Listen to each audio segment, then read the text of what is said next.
that Mary Magdalene was not only present in the most pivotal moments of Jesus' ministry, but that she was entrusted with knowledge, leadership, and the responsibility to guide others, a responsibility denied to her in the official narratives for centuries. Through these recovered texts, the true Mary Magdalene begins to emerge from the shadows of distortion. She is a woman of intellect, insight, and courage, whose life and mission challenge the patriarchal structures that sought to define her.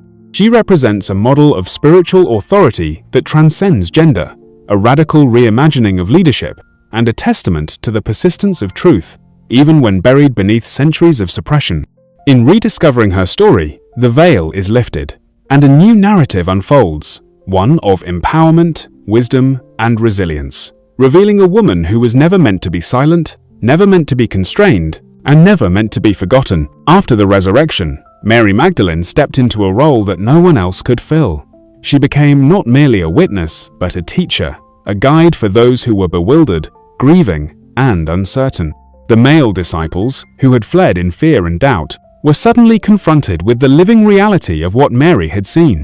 She did not speak from speculation or hearsay.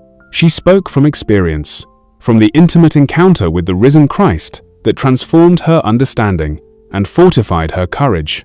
In these moments, she assumed a quiet but undeniable authority. Peter, James, and the others, grappling with fear and their own sense of inadequacy, looked to her guidance. Mary, calm and grounded, instructed them not with force, but with clarity, patience, and the compelling authority of someone who had truly seen and understood. Her presence became a stabilizing force, a light in the fog of confusion, and a conduit through which the message of resurrection and transformation could flow. The Gnostic texts emphasize this unique role.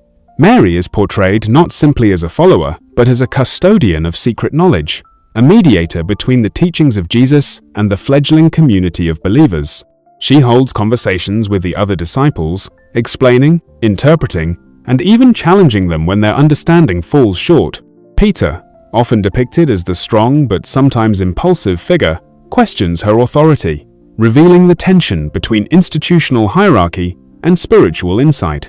But Mary remains composed, unwavering, offering guidance rooted in direct experience and deep spiritual wisdom. In these interactions, she embodies a principle that remains radical even today, that leadership is not conferred by status or title, but by clarity, courage, and understanding.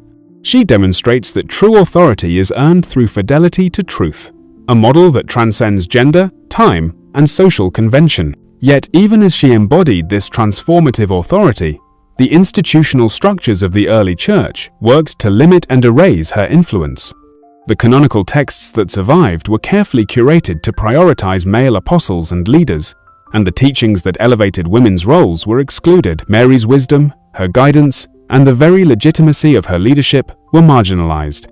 The letters and writings of figures such as Peter and Paul, while foundational for the emerging church, inadvertently or deliberately reinforced a hierarchical structure that diminished women's voices.